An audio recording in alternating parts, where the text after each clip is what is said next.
आज 19वां दिन हो गया किसान आंदोलन, और आपको याद होगा कि जब एक काला कानून देश की संसद में आया था तो इस काले कानून के खिलाफ सबसे पहले देश की संसद में आम आदमी पार्टी ने आवाज उठाई थी और कहा था ये काला कानून फाड़कर फेंक देना चाहिए ये किसानों के खिलाफ। और उस समय मैंने संसद के अंदर माइक तोड़ा था, मुझे निलंबित भी किया गया।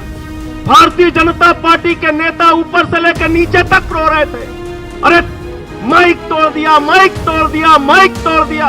मैं पूछना चाहता हूं भाजपाइयों, मैंने इस काले कानून के खिलाफ संसद में माइक तोड़ा तो मुझे निलंबित किया तुमने। आज तुम किसानों की हड्डियां तोड़ रहे हो, तुम्हें निलंबित करना चाहिए कि नहीं करना चाहिए बताओ? तुम्हारा भी तो निलंबन होना चाहिए।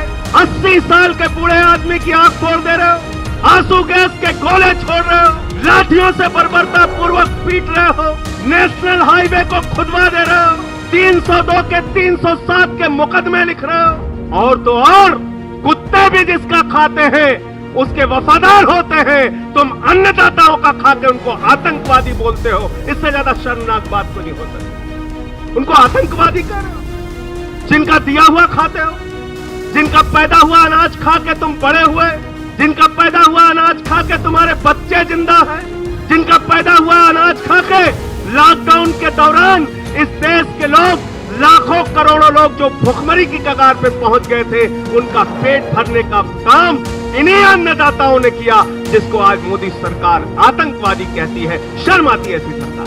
कानून के बारे में बात करो, कहते बहुत अच्छा कानून है, बहुत अच्छा कानून है। मैंने भाजपाइयों से पूछा, मैंने कहा मोदी जी ये अच्छा कानून आपसे हिंदुस्तान के किस किसान संगठन ने बनाया मांगा था, जरा मुझे बताओ। किस किसान ने आपसे कहा था कि मुझे भला कर दो काले कानून को बना?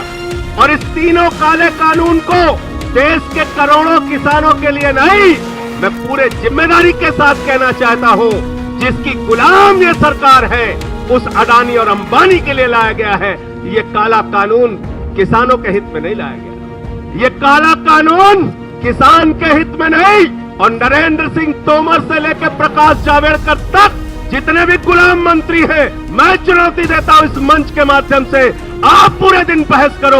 ये कानून तुमने अडानी के लिए बनाया है, अपने मालिक के लिए बनाया है, और ये लड़ाई देश के लाल बनाम देश के दलाल है, मैं ये कहना चाहता हूं। और इसमें देश के लाल की जीत हो, उस लाल की जिसको तुम आतंकवादी कह रहे हो। तुम शहीद आजम भगत सिंह के वंशजों को आतंकवादी कहते हो, बेईमानो, शर्म नहीं आती? तुम शहीद उधम सिंह के वंशजों को आतंकवादी कहते हो, खालिस्तानी कहते हो?